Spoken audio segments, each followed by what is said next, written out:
There is a lovely 1887 Queen Anne-style residence in Hickory, North Carolina, with a rich story to tell. It is Harper House, set off by a sweep of lawn adjacent to the downtown business district. The home was built by Daniel Webster Schuler, who came to Hickory when the town wasn't much more than a railroad stop.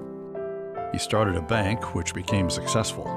So the Schulers decided to build a 20-room showplace of a house on 15 acres outside of town, a residence that revealed their elevated social status.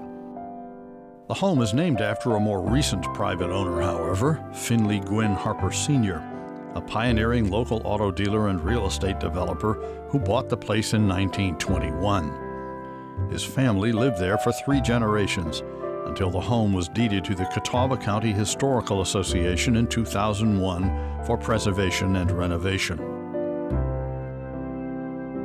Today's Harper House features extraordinary architectural detail and unusual materials on the exterior.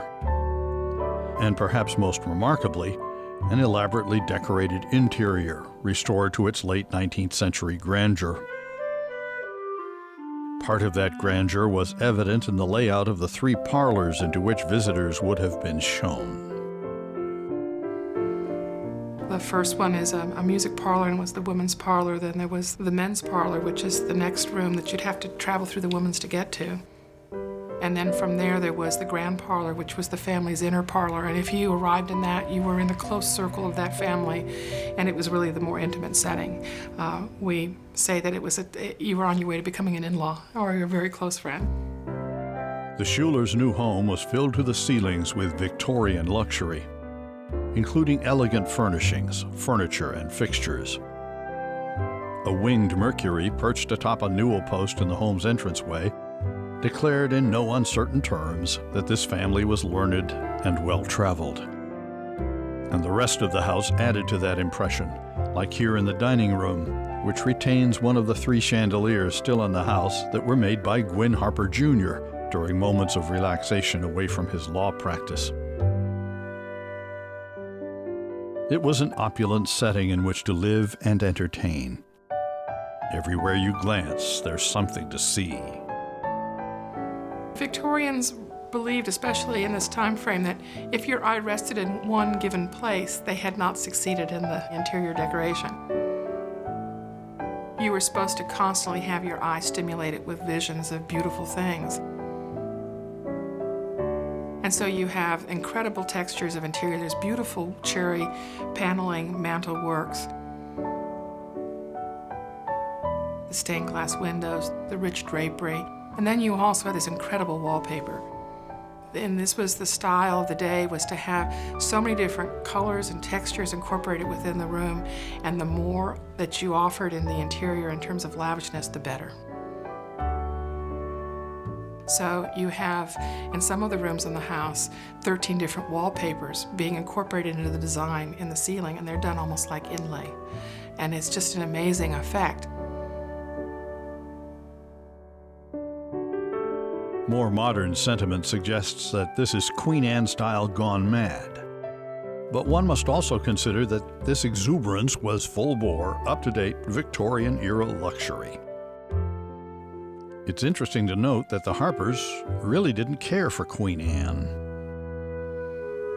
They really understood the sense of the importance of this house and its architectural history, and all the changes that they did were fairly sympathetic. And the thing that we're most grateful for is they never painted the beautiful cherry interior of the house and never sold off any of the components. So when their daughters worked with the Historical Association to see the house preserved, it was amazing to be able to find all of the aspects of the house still here and allowed us to put us back. One of Gwynn Harper Sr.'s favorite features was a speakeasy in the attic. This was during Prohibition, and they had their private drinking parties up there and would play cards and would dance to music on the phonograph. And anybody who came to visit and climbed the steps all the way to the attic for their party would have to sit in a chair and have a strong light put on them, and they would trace their silhouette on the wall and paint it in. And so all their friends that came and partied with them are illustrated on the walls. Some of the longtime residents of Hickory in their 90s that had visited the house and knew the Harpers took the trek up the stairs and helped us identify the portraits. And every once in a while, someone comes up and recognizes a family member, and we get to add a plaque to the wall. Other changes during the Harpers' time in the house? A sleeping porch was closed in to create this comfortable and attractive room. I think the biggest challenge for this house was the walls themselves. We had 2 murals.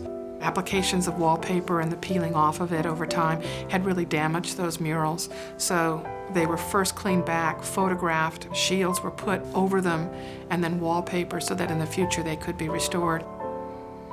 This Victorian home is rather interesting in that it does have the speakeasy in the attic, but also in the basement it has a 1950s Cold War bomb shelter. One of the things that has yet to be restored, and we hope to eventually have it available and open to the public to see.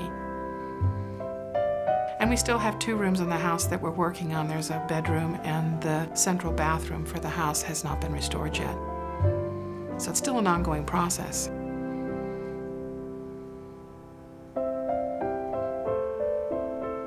It's an opportunity to really step into a high-style Queen Anne Victorian home, and the state of North Carolina has recognized it as one of the finest restorations here in the state.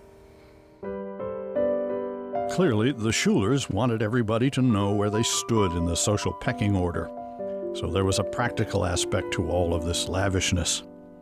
But also, it seems clear that they liked it.